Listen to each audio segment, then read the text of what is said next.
The rain-slicked road glistened under the streetlights, each droplet a tiny mirror reflecting Ethan's trembling breath. He was 28 now, but the weight of 15 years apart from his mother made him feel like the boy who'd been torn away at 13. Standing outside the faded yellow house in small-town Ohio, he clutched the crumpled letter that had brought him here, a letter that promised answers but stirred a storm of questions. Ethan's boots scuffed the gravel as he stared at the house. It was smaller than he remembered, the porch sagging like it carried the same grief he did. His mother, Clara, was inside. The thought of her face, once so vivid in his childhood memories, now blurred by time, made his chest tighten. Why had she let him go? Why had she stayed silent for so long? The letter, postmarked from this very town, had only said, "Come home, Ethan. I'm ready to tell you everything." He'd been 13 when his father, David, packed their bags in the dead of night and drove them from Ohio to California. No explanation, just a curt, "Your mother can't handle us anymore." Ethan had believed him then, too young to question the man who'd raised him. But the years had chipped away at that trust. David's temper, his secrecy, the way he dodged questions about Clara all gnawed at Ethan until he couldn't ignore it anymore. Now, standing on this quiet street, he felt the pull of truth like a tide dragging him to shore. The door creaked open before he could knock. Clara stood there, her graying hair pulled back, her eyes wide with a mix of hope and fear. She was 50 now, but the lines on her face told a story of more than just time. "Ethan," she whispered, her voice breaking. She reached for him, but he stepped back, his heart caught between longing and resentment. "Mom," he said, the word foreign on his tongue. "Why now?" Clara's hands fell to her sides, trembling. "Because I couldn't keep running from it," she said. "From you. From the truth." Ethan's throat tightened. The truth. That word had haunted him for years. A ghost lurking in every unanswered question about his family's fracture. He followed her inside, the scent of old wood and lavender hitting him like a memory. The living room was modest, cluttered with books and photographs, none of him. That stung more than he expected. They sat across from each other, the silence heavy. Clara's fingers twisted a frayed scarf in her lap. "I didn't abandon you," she began, her voice barely above a whisper. "Your father, he took you because he couldn't accept who I am." Ethan frowned, leaning forward. "What does that mean?" Clara's eyes met his, glistening with unshed tears. "I'm gay, Ethan. I've always been. Your father found out, and he couldn't handle it. He thought taking you away would fix things, would erase me from your life." The words hit Ethan like a punch. His mother, gay. His mind reeled, trying to piece together the fragments of his childhood. The arguments he'd overheard, the way his father's voice would sharpen when Clara's name came up, it all started to make sense. But it also opened a chasm of new questions. Why hadn't she fought for him? Why had she let David win? "I wanted to protect you," Clara said, as if reading his thoughts. "Your father threatened to drag us through court, to tell everyone in this small town. I was scared off losing you, of what people would say. So I let him take you, thinking it was temporary. But then, he cut me off completely." Ethan's hands clenched into fists. "You could have called, written, anything." "I tried," she said, her voice cracking. "He blocked my letters, my calls. I didn't know where you were until you turned 18. And by then, I was terrified you hated me." The room felt smaller, the air thick with the weight of her words. Ethan wanted to believe her, but the years of absence screamed louder. He stood, pacing the worn rug. "So what now? You expect me to just forgive you?" "No," Clara said softly. I just want you to know me. The real me. Ethan stopped, his eyes catching a photo on the mantel of a younger Clara, laughing with another woman. The woman had warm brown eyes and a gentle smile, her arm around Clara's waist. "Who's that?" he asked, his voice tight.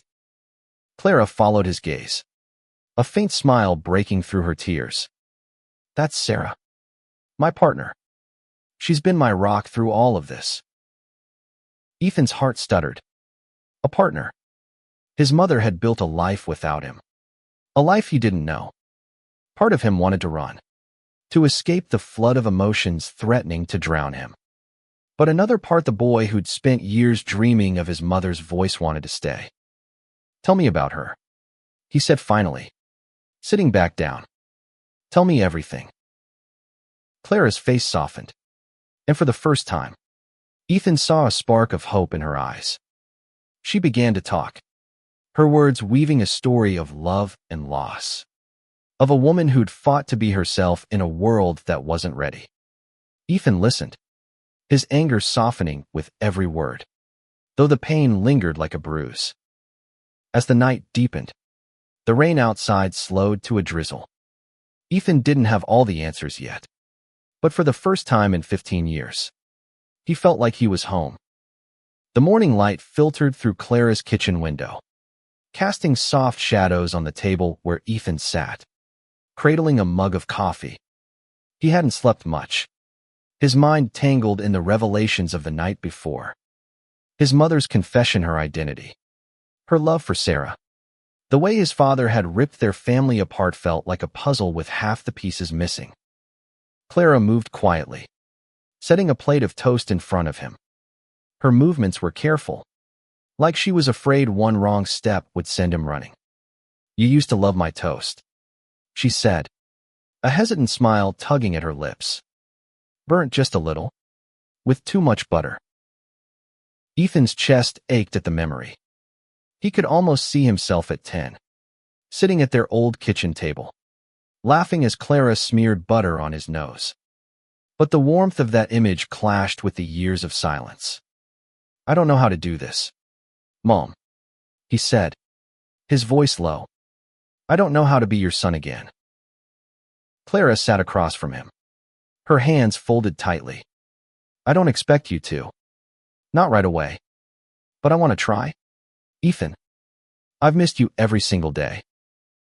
Her words hung between them, heavy with sincerity. Ethan wanted to believe her, but the hurt was a wall he didn't know how to climb. "Tell me about Sarah," he said, changing the subject. "How'd you meet her?" Clara's face lit up, a mix of relief and love softening her features. "Sarah moved here about 10 years ago," she began. "She's a librarian, runs the community center's book club. I was volunteering there, trying to keep myself busy after you were gone. She saw me crying one day over a photo of you. Instead of walking away, she sat with me, listened. That's how it started." Ethan tried to picture Itha's mother, broken by loss, finding solace in a stranger's kindness. He glanced at the photo on the mantel again, the one of Clara and Sarah. The woman's smile was warm, genuine, like she could anchor anyone through a storm. "Does she know I'm here?"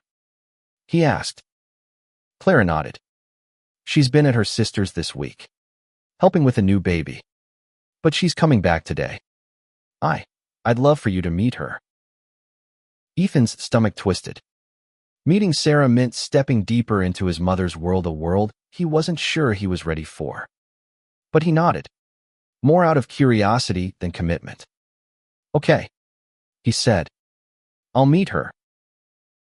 The day passed slowly, filled with tentative conversations. Clara showed him old photos, some of him as a kid, others of her life after he'd left. There were pictures of pride parades, Clara and Sarah holding hands, their faces bright with defiance and joy. Ethan felt a pang of something envy. Maybe for the life they'd built, or guilt for not being part of it. By afternoon, The sound of a car pulling into the driveway broke their rhythm. Clara's eyes brightened, and Ethan's pulse quickened. The door opened, and Sarah stepped in, her brown hair tied back, her eyes scanning the room until they landed on Ethan. She was about Clara's age, with a quiet strength that seemed to fill the space. "You must be Ethan," Sarah said, her voice warm but cautious. She extended a hand, then hesitated, as if unsure whether a handshake was too formal. Ethan stood, shaking her hand, his grip firmer than he felt. "Yeah," he said. "And you're Sarah." They stood there, awkward, until Clara broke the silence. "Sarah, why don't you tell Ethan about the library project? He's always loved books." Sarah smiled, easing into the topic. She talked about the community center, how she'd turned it into a haven for kids and adults alike, especially for those who felt like they didn't belong. Ethan listened, surprised by how easily her passion drew him in. She wasn't trying to win him over. She was just herself. As they sat for dinner, the conversation shifted to Ethan's life in California. He talked about his job as a graphic designer, his small apartment by the ocean, the way he'd spent years searching for Clara online, but finding nothing. "Dad never talked about you," he admitted, his voice tight. "He'd get angry if I even mentioned your name." Clara's face fell, but Sarah reached for her hand under the table. A silent anchor. "Your father was complicated," Clara said. "He loved you, Ethan, but he couldn't separate that from his anger toward me." "Complicated." Ethan's voice rose, bitterness creeping in. "He lied to me. He made me think you didn't want me." Clara's eyes filled with tears, but she didn't look away. "I know, and I'll carry that guilt forever. But I'm here now, and I want to make it right." Ethan pushed his plate away, his appetite gone. The weight of her words pressed against the anger he'd held onto for so long. He wanted to forgive her, to bridge the gap between them. But the hurt was a knot he couldn't untie. Sarah spoke up, her voice gentle but firm. "Ethan, you don't have to decide anything today. Just give it time. Give her time." He looked at her, then at Clara, whose eyes pleaded for a chance. He didn't have an answer, but for the first time, he felt like he might be ready to find one. Ethan woke to the sound of birds outside Clara's spare room window, their chirps sharp against the quiet of the house. He lay still, staring at the ceiling, his mind replaying the dinner from the night before. Sarah's words, "Give it time," echoed in his head. But time felt like both a gift and a curse. 15 years had already been stolen, and he wasn't sure how much more he could afford to give. He found Clara in the backyard, tending to a small garden. She was on her knees, pulling weeds, her hands covered in dirt. The sight stirred a memory, her teaching him how to plant marigolds when he was 6. Her laughter as he got more dirt on himself than in the soil. He pushed the memory down and stepped outside. "Morning," he said, his voice rough from sleep. Clara looked up, shielding her eyes from the sun. "Morning. Want to help? These weeds are stubborn." He hesitated, then knelt beside her, grabbing a weed and yanking it free. The act felt grounding, like a tether to the boy he used to be. They worked in silence for a while, the only sounds the rustle of leaves and the distant hum of a lawnmower. "I used to imagine you here," Clara said suddenly, her voice soft. "In this garden, grown up, helping me like this. It kept me going." Ethan's hand stilled. "Why didn't you fight harder? You could have found me." Clara sat back, wiping her brow. "I tried. Ethan, I hired a lawyer. But your father had money. Connections. He made it clear he'd drag my name through the mud if I pushed. This town, it wasn't kind to people like me back then." "People like you," Ethan repeated, the words heavy. You mean gay? She nodded, her eyes searching his. It's not just about me being gay. It's about the shame your father felt. The way he saw it as a betrayal. He thought he could erase it by taking you away. Ethan's jaw tightened. He'd spent years resenting his mother. But now his anger was shifting, turning toward the man who'd raised him. Dad never told me any of this. He just shut you out. Clara's hands trembled as she pulled another weed. He thought he was protecting you. In his own way. He loved you. But he couldn't love men at the real me.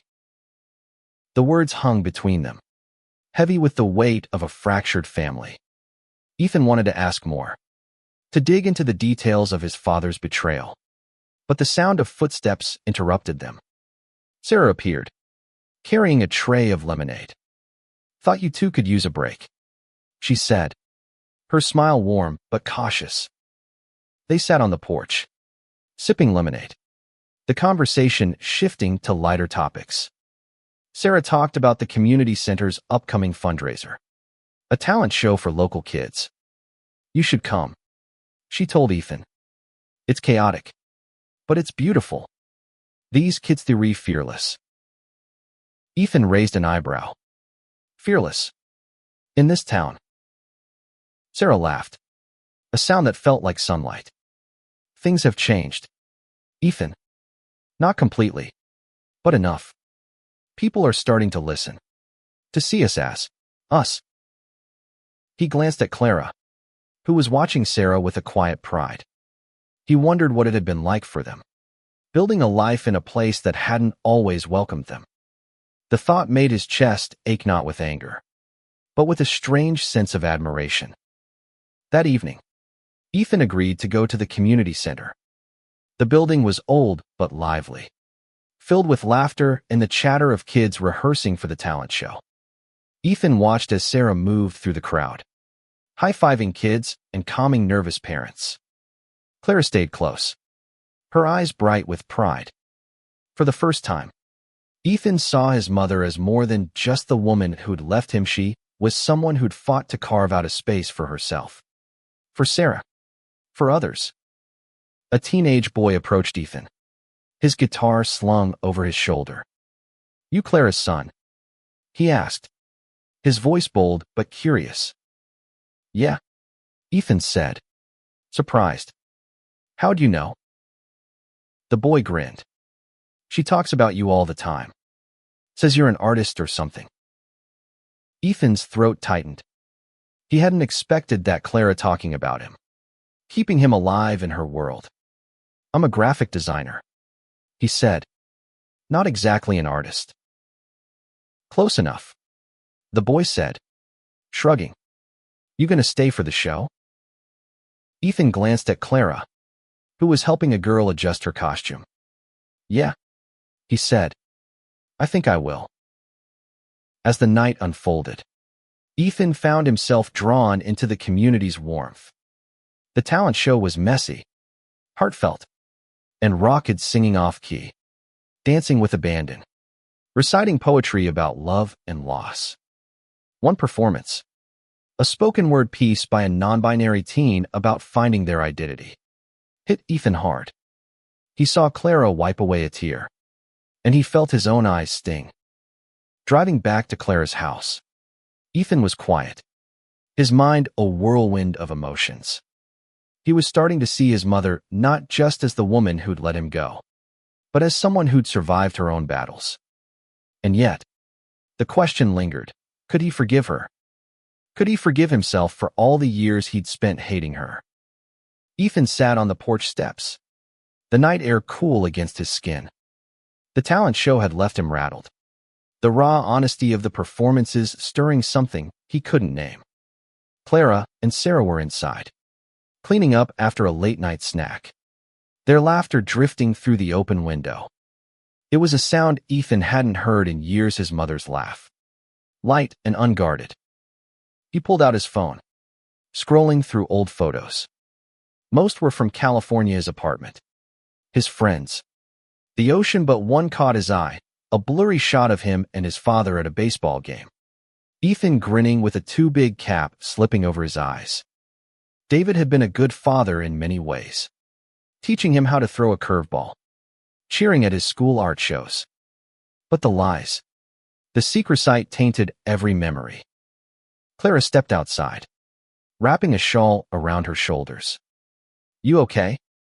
she asked, sitting beside him. Ethan didn't look up, just thinking about Dad. How he could do that, take me away, lie about you. Clara sighed, her breath visible in the chilly air. Your father was scared, Ethan. Scared of what he didn't understand. He thought he was saving you from me. Saving me. Ethan's voice cracked. He made me think you didn't want me. Do you know what that did to me? I spent years wondering what I did wrong. Clara's hand reached for his, but she stopped short, as if afraid he'd pull away. You did nothing wrong, she said fiercely. Nothing. I was the one who failed you. I should have fought harder. Found a way.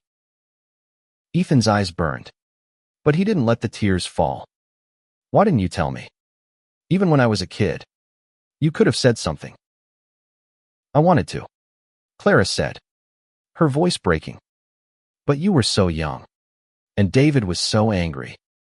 I thought if I waited, I could explain when you were older. Then he took you, and I lost my chance. The silence stretched between them, heavy but not empty.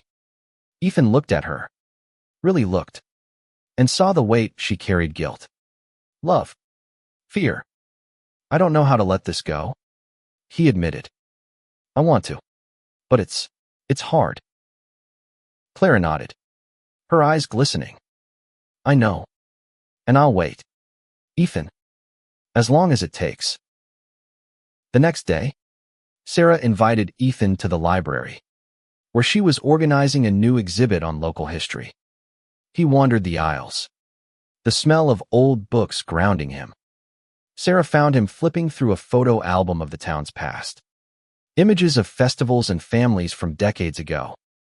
You look like her. You know, Sarah said, leaning against a shelf. Clara. Same eyes. Same stubborn jaw. Ethan smiled faintly. She used to say I got my stubbornness from Dad. Sarah laughed. Oh, Clara's plenty stubborn too.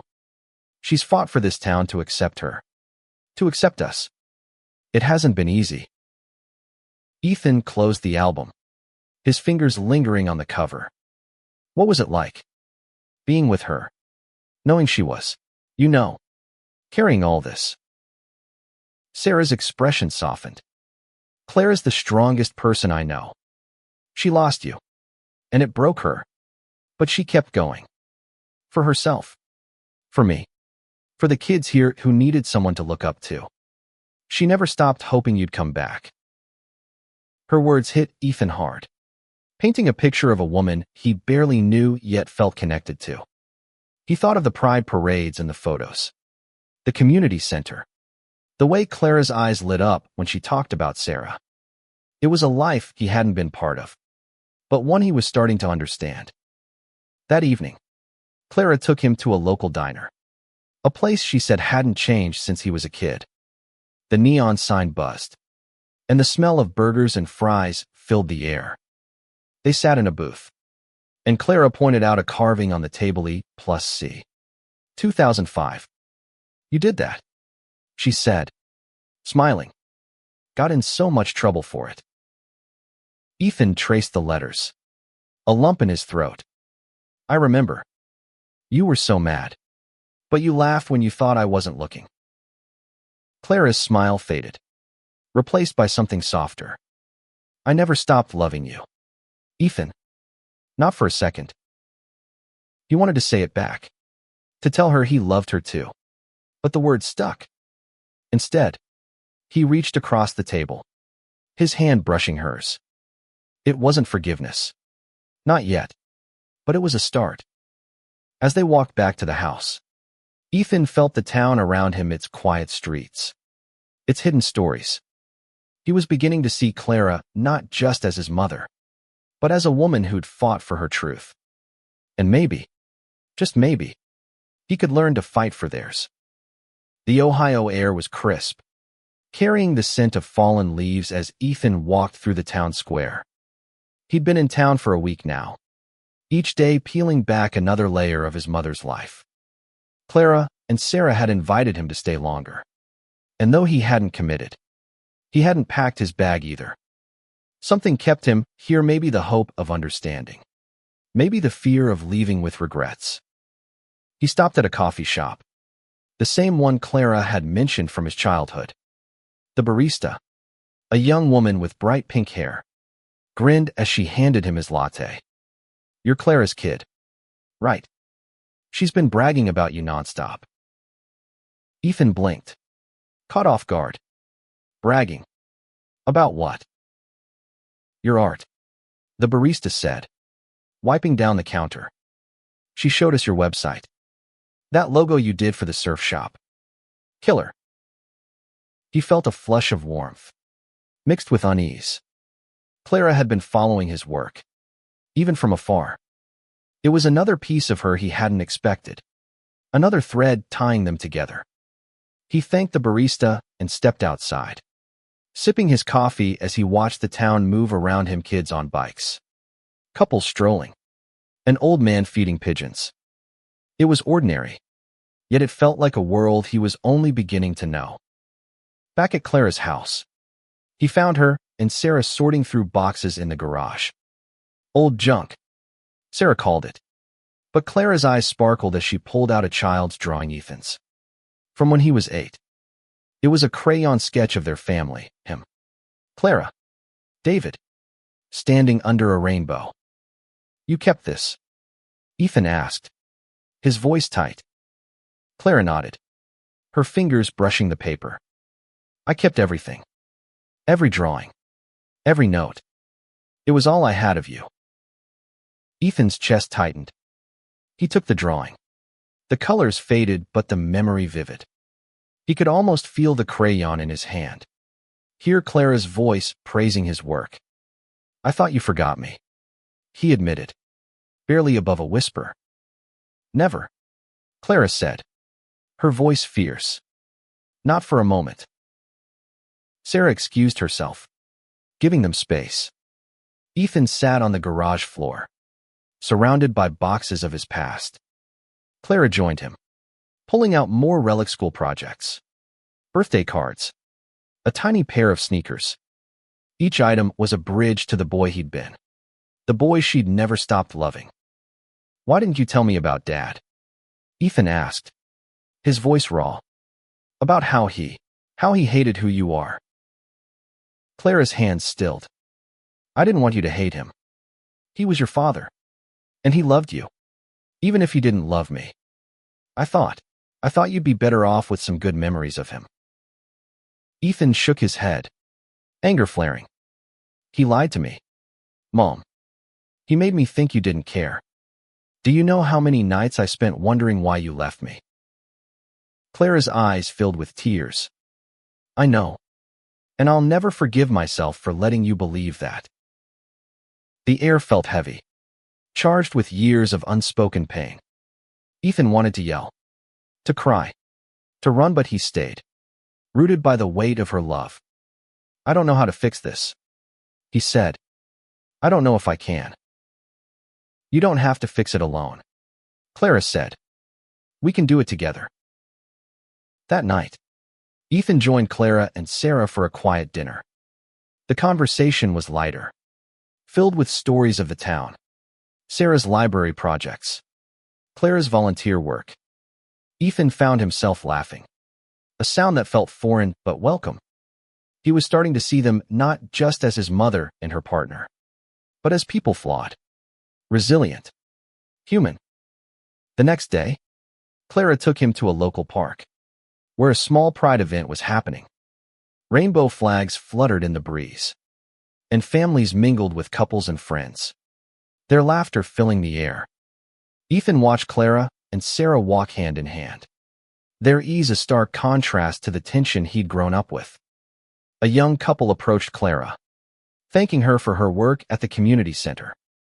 "You saved our kid," the woman said, tears in her eyes.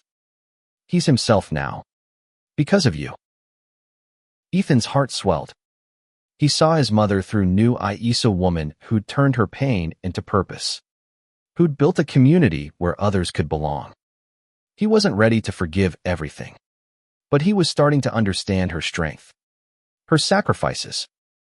As the sun set, Ethan stood beside Clara, watching kids chase each other across the grass. "I'm glad I came," he said, the words slipping out before he could stop them. Clara turned to him, her smile trembling.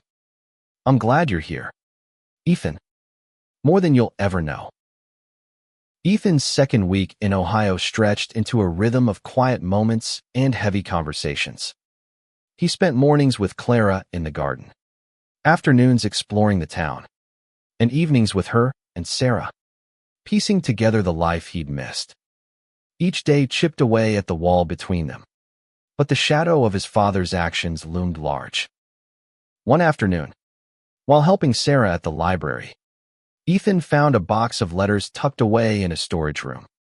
They were addressed to him, in Clara's handwriting, dated from the years after he'd been taken to California. His hands shook as he opened one. The paper yellowed, but the words clear: "Ethan, my heart. I miss you every day. I'm fighting to find you. Please don't forget me." "There are dozens," Sarah said, appearing behind him. She wrote every week, even when they came back undelivered. Ethan's throat closed. He read another, then another, each one a plea, a promise, a piece of his mother's heart. "Why didn't she tell me about these?" he asked, his voice hoarse. Sarah's eyes were soft. "She didn't want to overwhelm you. She thought maybe you'd find them when you were ready." He clutched the letters, anger and grief colliding.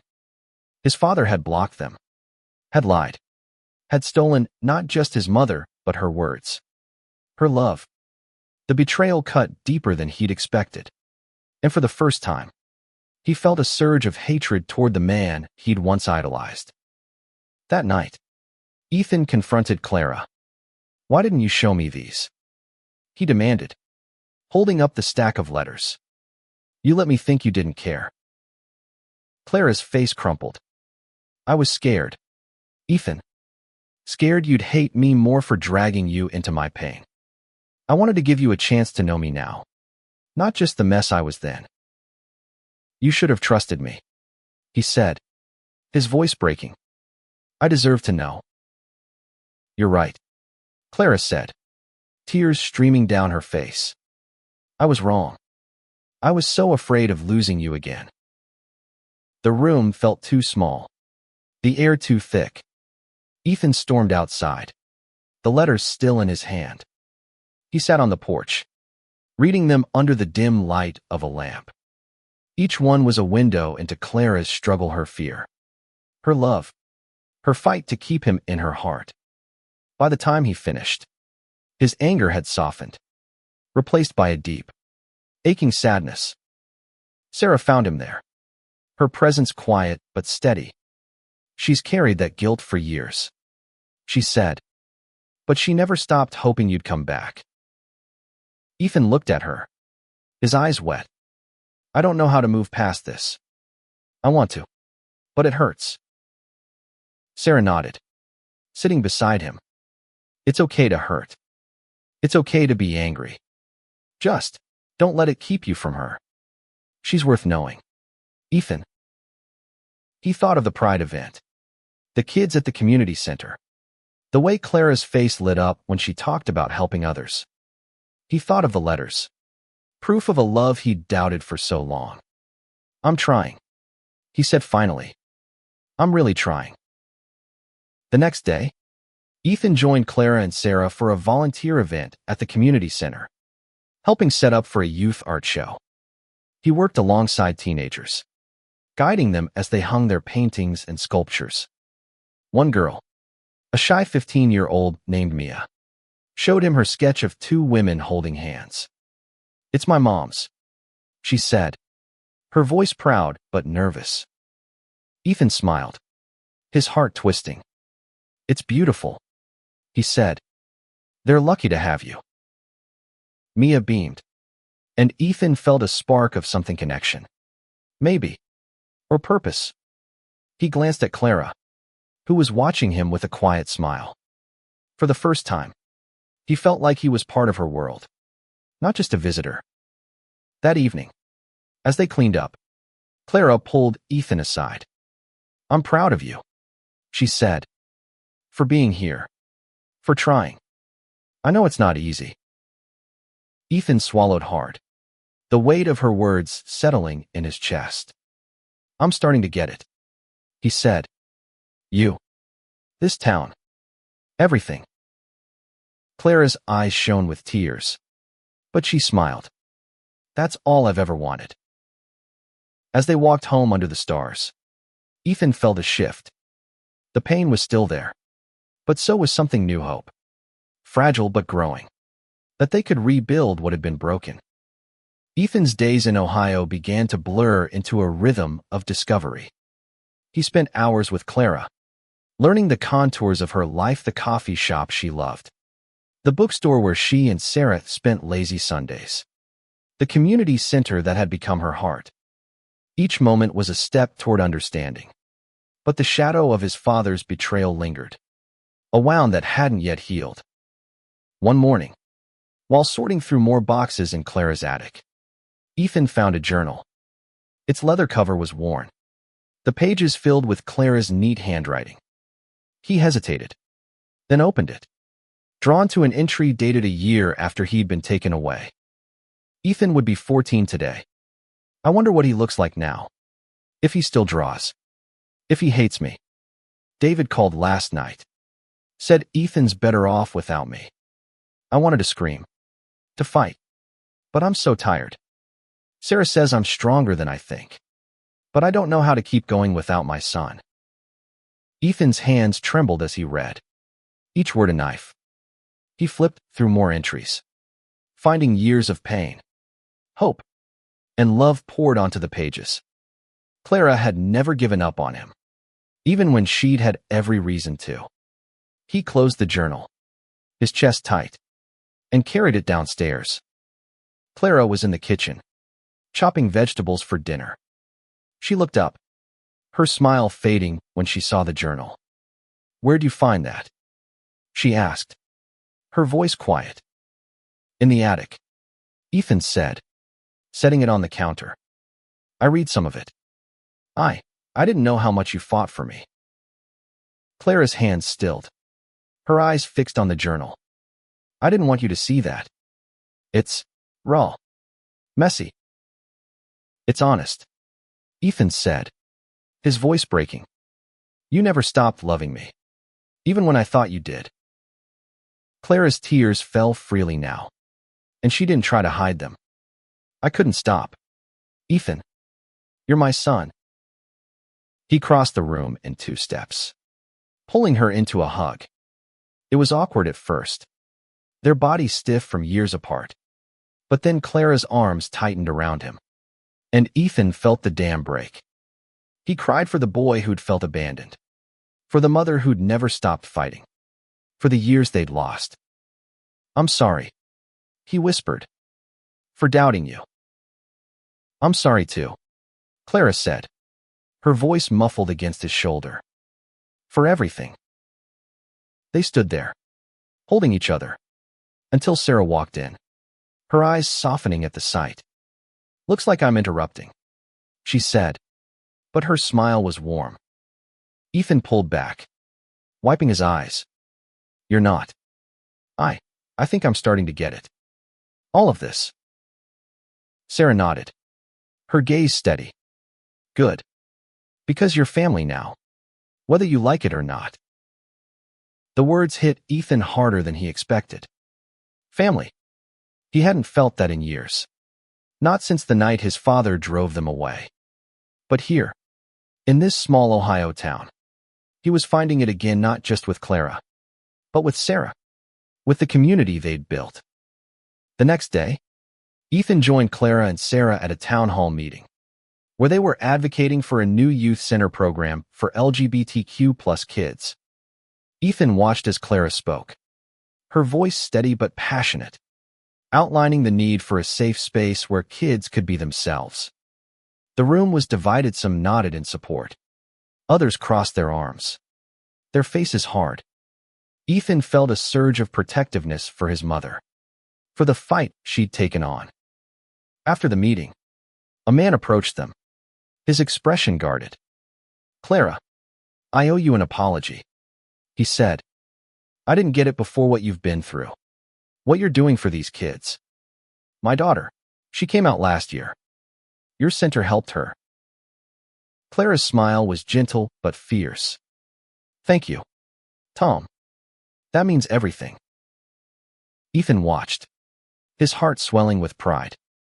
He was starting to see his mother not just as a victim of his father's choices, but as a Forsea woman who'd turned her pain into a beacon for others.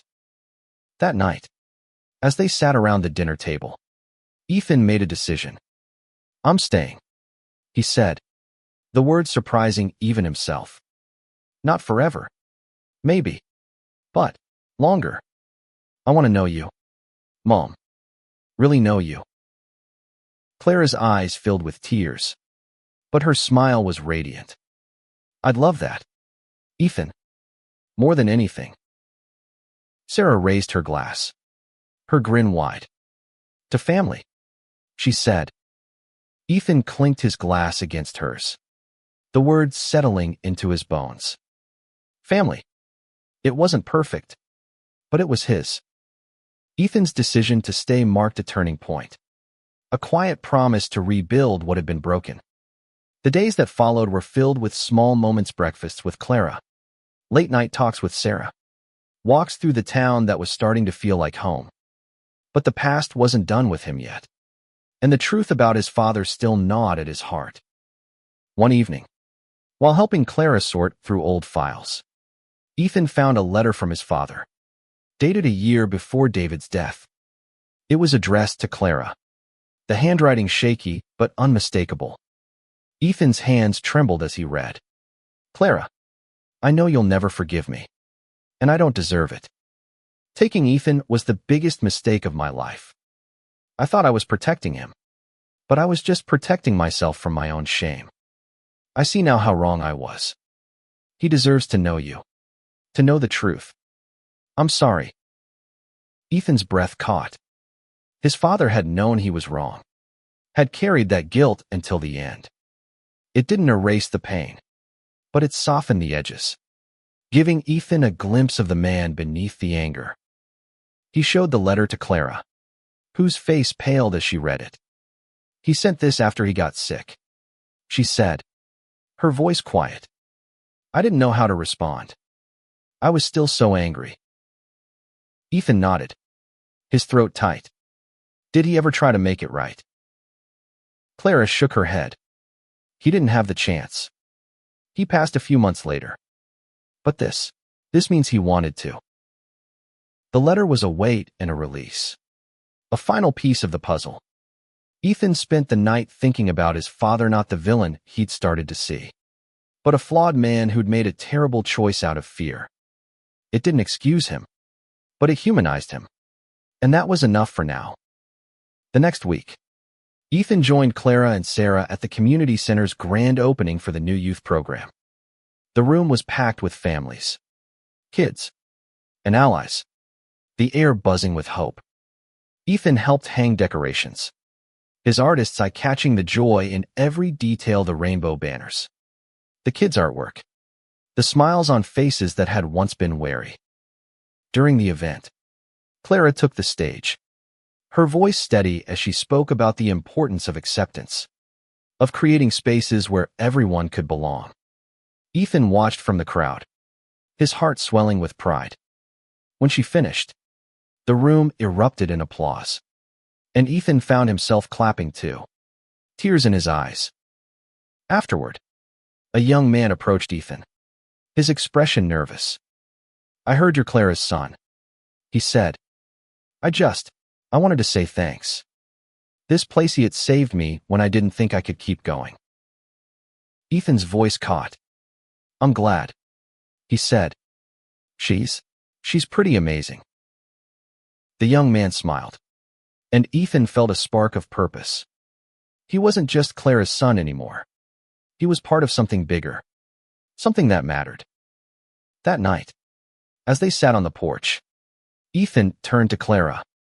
I forgive you, he said, the words heavy but true. I don't know if I'm all the way there yet, but I want to be. I want us to be a family again. Clara's tears fell, but her smile was radiant. Thank you, Ethan. That's more than I could have hoped for. Sarah joined them, her arm around Clara's shoulders. You're stuck with us now, she teased, her eyes warm. Ethan laughed, the sound light and free. He looked out at the quiet town, the stars bright above, and felt a sense of peace he hadn't known in years. The road to this moment had been long and painful, but it had led him here to his mother, to Sarah, to a family he'd thought he'd lost forever. As they sat together, the night stretching out before them, Ethan knew this was only the beginning. There would be more conversations, more healing, more moments to build a future. But for now, he was home, and that was enough.